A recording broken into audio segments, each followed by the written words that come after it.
notre espérance dans la tempête qui s'annonce. Personne n'aime entendre de mauvaises nouvelles et l'Église d'aujourd'hui ne fait pas exception. L'Église américaine semble préoccupée par un message qui lui permet de se sentir bien.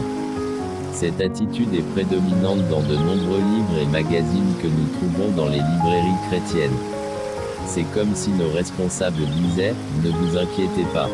Dieu est notre papa et nous sommes tous ses enfants et nous allons passer de bons moments. » Une tempête vient et Dieu veut que son peuple soit préparé.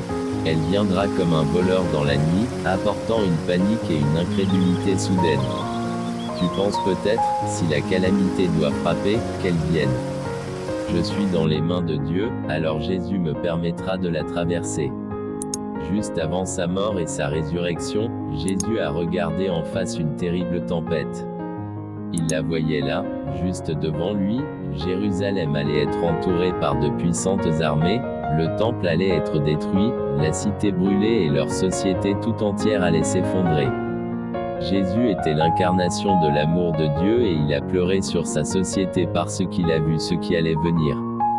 Car alors, la détresse sera si grande qu'il n'y en a point eu de pareil depuis le commencement du monde jusqu'à présent, et qu'il n'y en aura jamais. Et, si ces jours n'étaient abrégés, personne ne serait sauvé. Matthieu 24, 21, 22. Si nous y réfléchissons, nous voyons que les jours de Jésus étaient très semblables aux nôtres, paisibles, calmes et prospères. Même si Jésus a prévenu qu'une tempête arrivait, il cherchait continuellement des endroits où se retrouver seul avec son Père. Pleinement persuadé que Dieu était avec lui, Jésus savait qu'il contrôlait totalement la situation. Bien-aimés, si nous devons affronter la tempête qui approche, nous devons être préparés pour que rien ne perturbe notre esprit. Nous ne pouvons y arriver qu'en passant du temps dans la présence du Père, seul avec lui jusqu'à être intimement persuadés qu'il se tient à notre droite.